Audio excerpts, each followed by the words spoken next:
Bonsoir à tous, bienvenue dans cette émission spéciale, invité spécial. Aujourd'hui, je suis avec Jonathan Morrison. Jonathan Morrison que vous connaissez tous certainement, mais il va encore nous dire à nous qui est-il véritablement. Jonathan Morrison. Bonsoir. Jonathan Morrison, c'est un jeune Ivoirien passionné de technologie, de sport et audiovisuel. D'accord. Jonathan Morrison, un peu dans le sport, le football précisément. On sait que vous avez évolué à l'extérieur du pays. C'était aux États-Unis. Parlez-nous un petit peu, le football et Jonathan Morrison. C'est une longue histoire d'amour.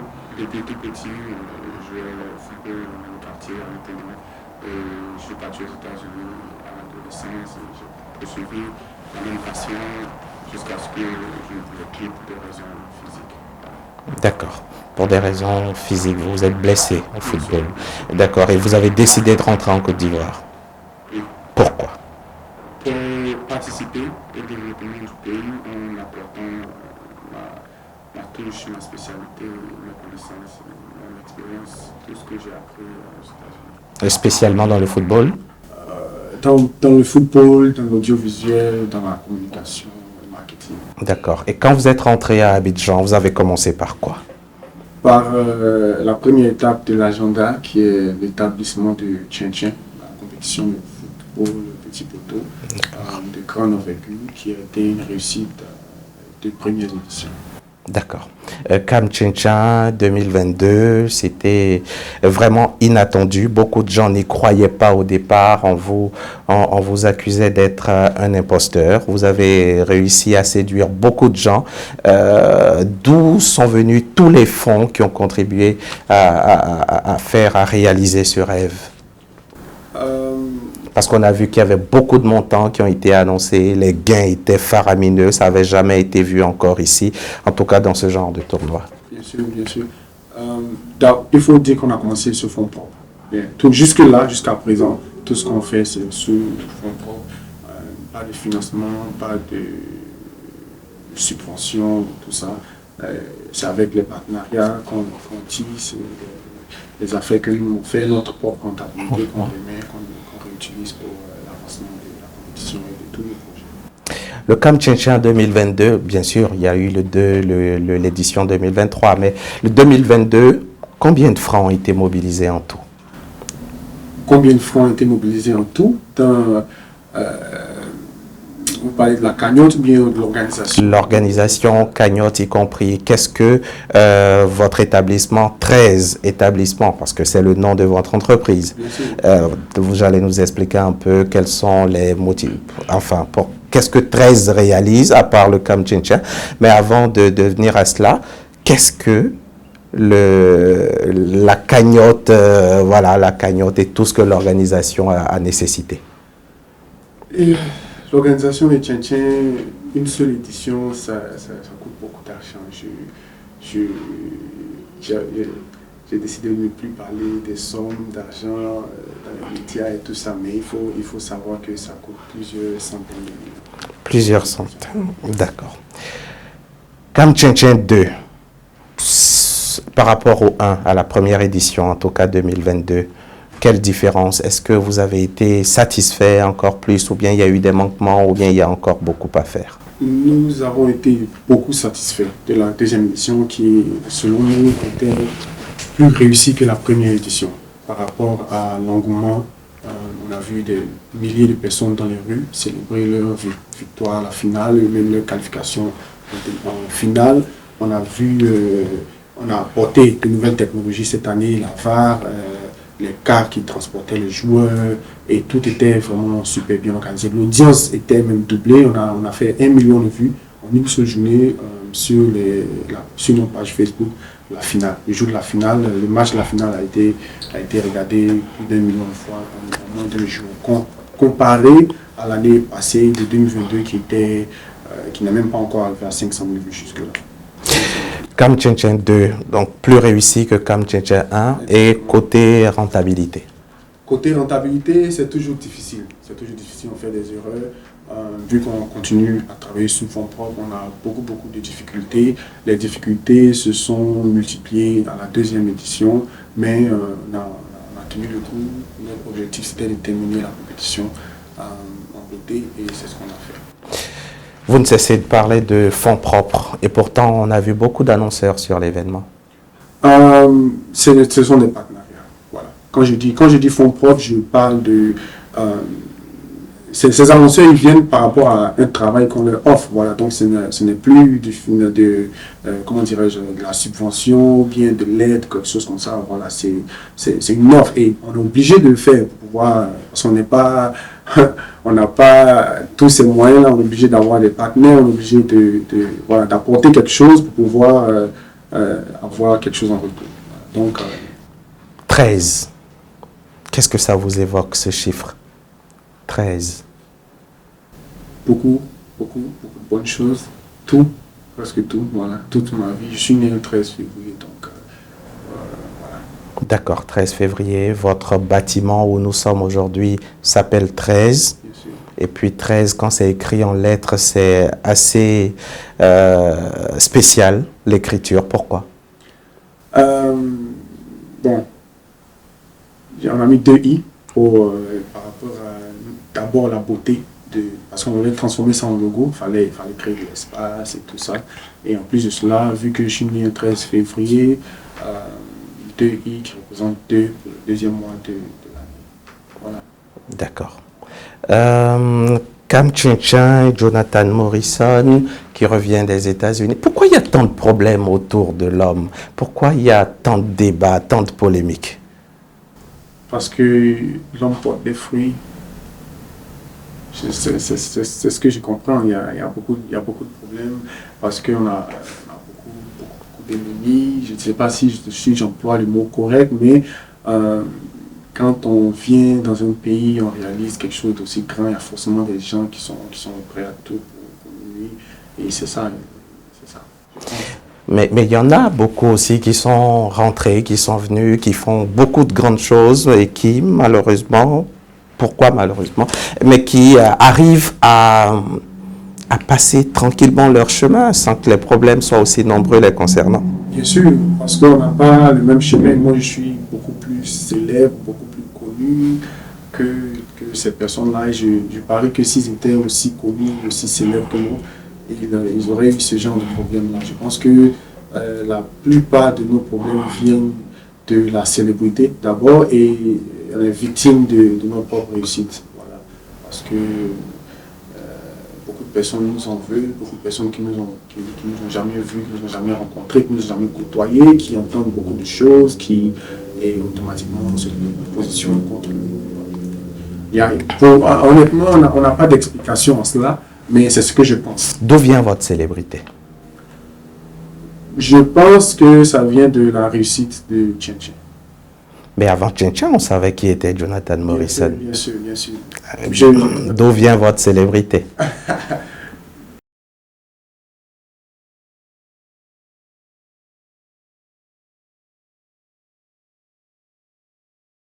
Beaucoup plus amplifier ça. Si j'évoque Maria Mobile,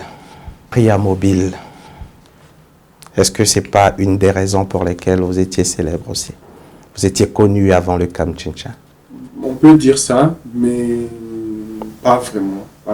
On va y revenir. Maria Mobile, on va y revenir. Quels sont les problèmes majeurs que vous avez rencontrés, dont vous vous souvenez, qui vous ont marqué véritablement? Dans l'organisation de dans toute votre vie, depuis votre retour des États-Unis? Depuis mon retour des États-Unis, je suis victime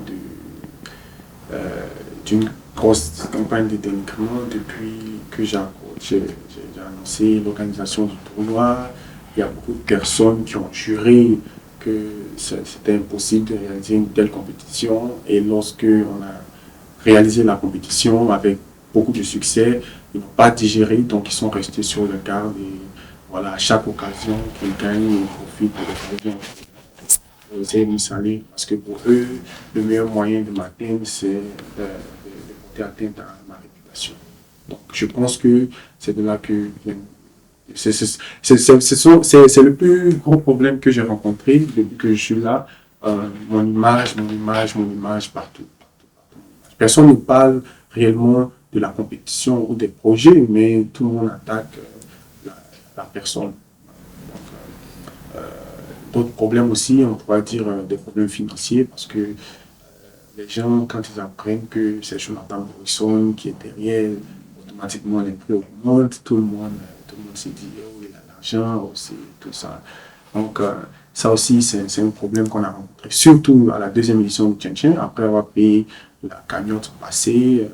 On a eu beaucoup de surprises lors de la deuxième édition, parce que presque tous les prestataires, tous les partenaires avec qui on travaillait ont augmenté, doublé, voire même triplé le prix, et on était dans l'obligation de payer ces immenses sommes-là pour l'organisation.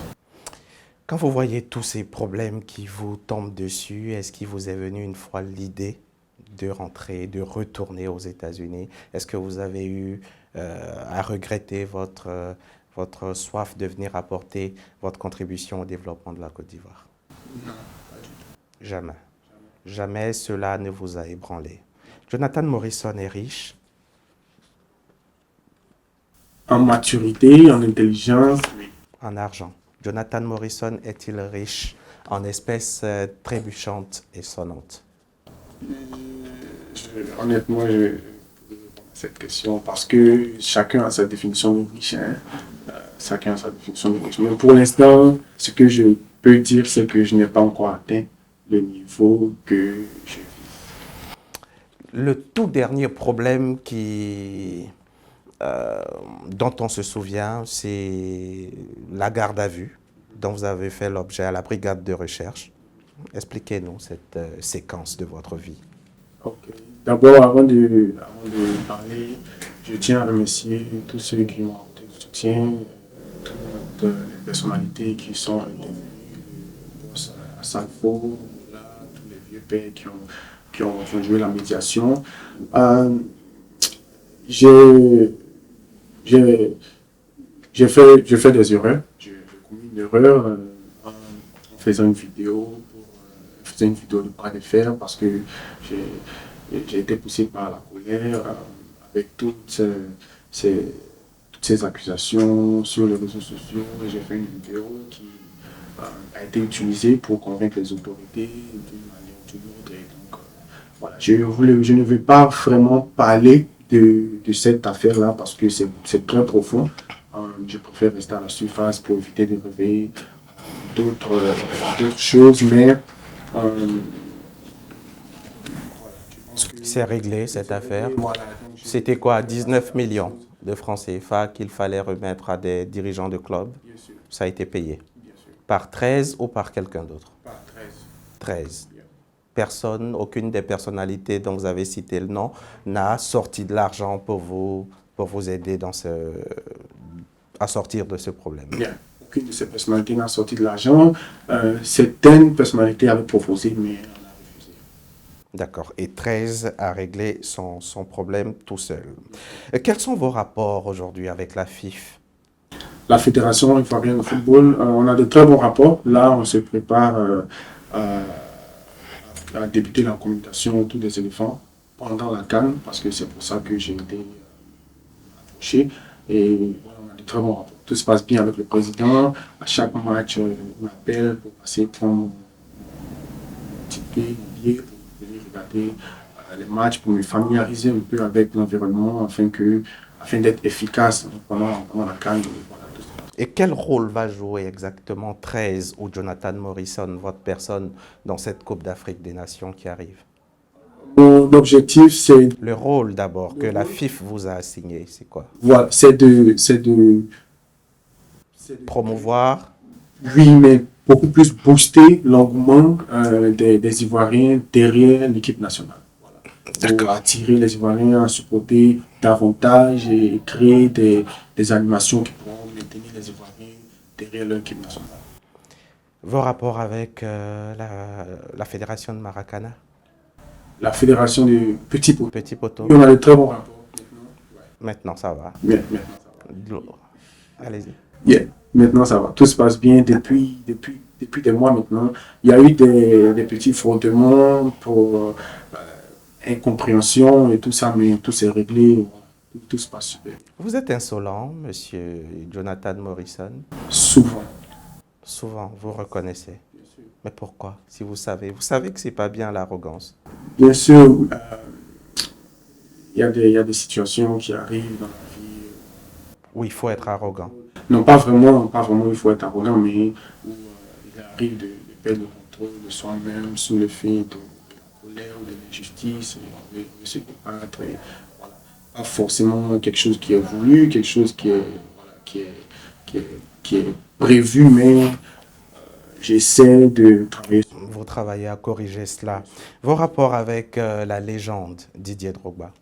De très bons rapports, de très très bons rapports. C'est mon grand frère, mon boss, mon oncle, mon mentor et tout ça. Il y a beaucoup de personnes qui ont créé des rumeurs comme quoi c'était des abonnés de ma page, il était fâché. Instagram, Tout ça c'est faux. il est encore là. Il est toujours là. Il ne s'est jamais abonné à ma page, tout comme moi, je ne me suis jamais abonné à sa page. C'est pas quelque chose de très important parce qu'on ne communique même pas sur Instagram et tout ça. Mais je lui ai parlé, dès que je suis sorti de la gendarmerie, je lui ai eu au téléphone, je lui ai dit, je vois sur les réseaux sociaux que on utilise cette affaire pour essayer de traîner votre image. Je m'excuse vraiment pour tout ça, ce n'est pas mon objectif de traîner votre image. Il m'a dit de ne pas m'inquiéter et qu'il comprend, il espère que j'ai appris des leçons et tout ça, que ça ne va plus se répéter et tout ça. Il m'a donné de très bons conseils pour me remettre sur pied. Et donc ça va bien. Tout se passe super bien. D'accord.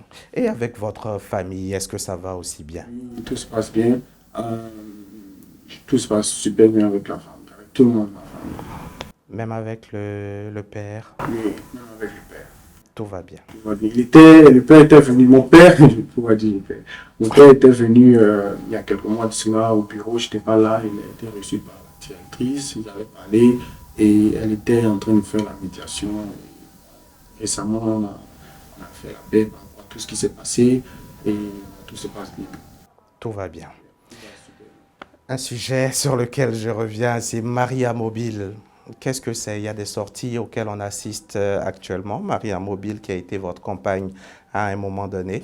Aujourd'hui, qu'en est-il? Vos rapports sont-ils si détériorés que ça? Parce qu'on l'entend dire beaucoup de choses sur les réseaux sociaux. Bien sûr, j'ai vu aussi tout, j'ai entendu tout ce qu'elle a dit sur les réseaux sociaux. On n'a pas de rapport depuis que j'ai quitté les États-Unis. Je n'ai plus jamais parlé avec elle.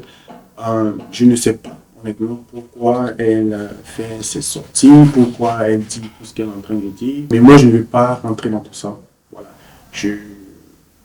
Moi, je suis passé à autre chose. J'ai une enfant maintenant, j'ai une petite famille de qui je prends soin, je me concentre sur elle et donc je n'ai pas vraiment, à careless, je sais pas comment dire ça en français, mais je ne m'occupe pas vraiment de tout ce que Maria peut se raconter. Honnêtement, je pense que me mettre en couple avec Maria Mobile était la plus grosse erreur de ma vie. C'est ce que je pense. Parce que souvent, je n'arrive pas à comprendre. Vous avez une épouse aujourd'hui, mariée? Non. C'est prévu pour quand? Incertain, pour l'instant. Donc la mère de votre enfant n'a pas encore de... Vous n'en avez pas encore discuté? Pas encore. D'accord. Est-ce que vous comprenez toutes les incompréhensions ou je ne sais pas, tout ce que les gens peuvent s'imaginer de vous, tout ce que les gens peuvent vous reprocher, tout ce qui... Voilà. Est-ce que il vous arrive de comprendre? Je comprends parfaitement. Je pense que les gens, d'autres vont m'aimer, d'autres vont me détester, et ça n'a rien à voir avec moi. Tout à voir avec eux-mêmes personnellement, honnêtement. Parce que c'est quand je réfléchis à la vie, je pense que tout dépend de notre propre position. Aujourd'hui, quel que soit ce que je vais faire, il y a des gens qui trouveront toujours quelque chose à dire de négatif. Ça n'a rien à voir avec ce que je fais, ça a tout à voir avec eux-mêmes qui ont déjà pris la décision, qui ont déjà pris un camp qui est d'être contre Jonathan Morrison. Donc tout ce qui vient de bon de Jonathan Morrison, ils vont le transformer en mauvais. Donc moi, je comprends parfaitement tout ce qui se passe, je comprends tous ceux qui me détestent, je le comprends parfaitement. Je le comprends à 100%. Voilà, je suis tellement grand que c'est normal de me haïr. Vous vous remettez en cause souvent? Tout le temps. Tout le temps. Je suis toujours en train de me mettre en cause. Et qu'est-ce que vous avez envie de corriger en vous? Si vous aviez là un crayon pour vous refaire avec des attitudes, des comportements, votre vie, qu'est-ce que vous corrigeriez? Euh, je, je serais beaucoup plus silencieux parce que j'ai l'habitude d'annoncer un peu trop tôt les choses que je prépare et c'est ce qui, quand il y a un petit problème, tout le monde le transforme comme si c'était un mensonge. Voilà. Je vais prendre l'exemple du bâtiment qui est juste à côté ici. Euh, le propriétaire, qui est un ami à la directrice, était venu ici, même on avait discuté et on était vraiment intéressé par ce bâtiment pour faire notre boutique de maillots. Et donc, je lui ai dit, qu'est-ce qu'on peut faire pour avoir le bâtiment. Il nous a posé ses conditions. On était juste avant le tien-tien, donc on n'avait pas tous les fonds qu'il avait demandé. Donc je lui ai dit, voilà ce qu'on peut vous donner pour sécuriser le bâtiment et pendant le tien-tien, après le tien-tien, on pourra verser le reste et terminer comment on appelle ça, la construction et l'embellissement du coin pour qu'on peut vendre le maillot. Et quand il a accepté, j'étais tellement content. J'ai fait un post devant le coin où j'ai dit voilà, c'est notre nouvelle boutique de maillots parce que j'étais tellement sûr avec le calcul qu'on allait terminer la boutique et tout ça. Mais avec le tien-tien qui s'est passé, on a eu beaucoup de difficultés. Il fallait nous-mêmes financer le tien-tien de nos propres poches pour qu'on puisse terminer. Et donc, jusque-là, on n'a pas encore terminé la boutique et tout le monde pense que c'était du mensonge. Voilà. Actuellement, tout le monde pense que il n'y avait rien qui était passé. Pourtant, c'est encore en cours. Exactement. Pourtant, c'est juste qu'on n'a pas encore eu les moyens de terminer la boutique parce que ça demande beaucoup, beaucoup de moyens. Et cette année, le tien-tien 2023 nous a vraiment épuisés financièrement. Voilà. Les fonds ont-ils, enfin, les gains, les récompenses ont déjà été versés? Pas encore. C'est prévu pour quand? C'est prévu pour très bientôt, pour le jour de la cérémonie de récompense. C'est quand la date de récompense? La cérémonie va se faire quand? On n'a pas encore calé la date pour l'instant. Avec tout ce qui s'est passé, on ne sait pas encore. On essaie de se remettre sur pied d'abord parce qu'il y a beaucoup de choses qui se sont passées. Beaucoup de choses que les gens savent et beaucoup de choses qui sont passées que tout le monde ne sait pas. Et donc, on essaie de remettre l'entreprise sur pied d'abord avant de passer à la cérémonie de récompense. Pendant ce temps, les gagnants, les vainqueurs et tout, les gens, ils attendent leur impatience, on pourrait le comprendre. Oui, bien sûr. Dites quelque chose pour les rassurer. Il n'y a rien à dire pour les rassurer. Hein. C'est une compétition, c'est une grosse somme qu'il faut déverser. L'année passée, il y a eu toutes ces spéculations-là, mais on a fini par payer les gagnants. Donc, je pense qu'eux-mêmes, avec leur participation à la compétition, ils sont déjà rassurés, ils sont patients. On parle avec eux, on parle avec les présidents de temps en temps, on leur dit qu'on va leur revenir. Parce qu'on va organiser une très belle cérémonie, on va organiser une grande cérémonie. Là, on est en train de lancer un projet de télévision. Quand on sera bien stable, on pourra faire la cérémonie de récompense parce qu'il faut aussi diffuser la cérémonie. Il faut que nous aussi on puisse ouvrir les opportunités pour recevoir des fonds et tout ça. Donc, ça va se faire avant 2024? La cérémonie de récompense, non, pas vraiment. C'est prévu. Pour l'instant, comme je dis, on n'a pas encore calé les dates, mais avec la CAN qui est là, l'organisation et tout le travail que nous-mêmes on a à faire par rapport à nos partenaires et nos clients, je pense que la cérémonie de récompense, c'est très fort probable qu'on le fasse après la CAN. Monsieur Jonathan Morrison, quels sont vos projets? Les projets de 13, votre entreprise, les projets de Jonathan Morrison lui-même?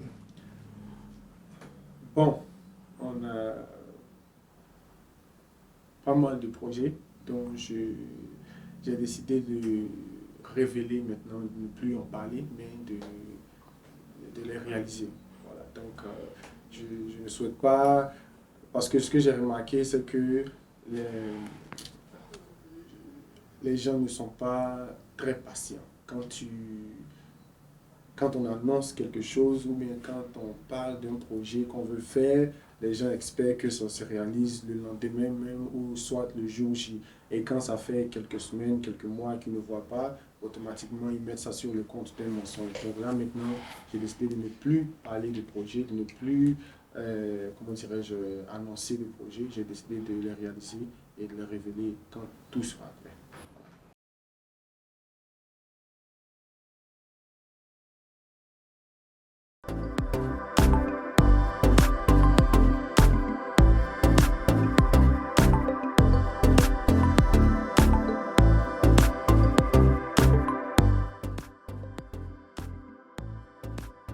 productioncrate.com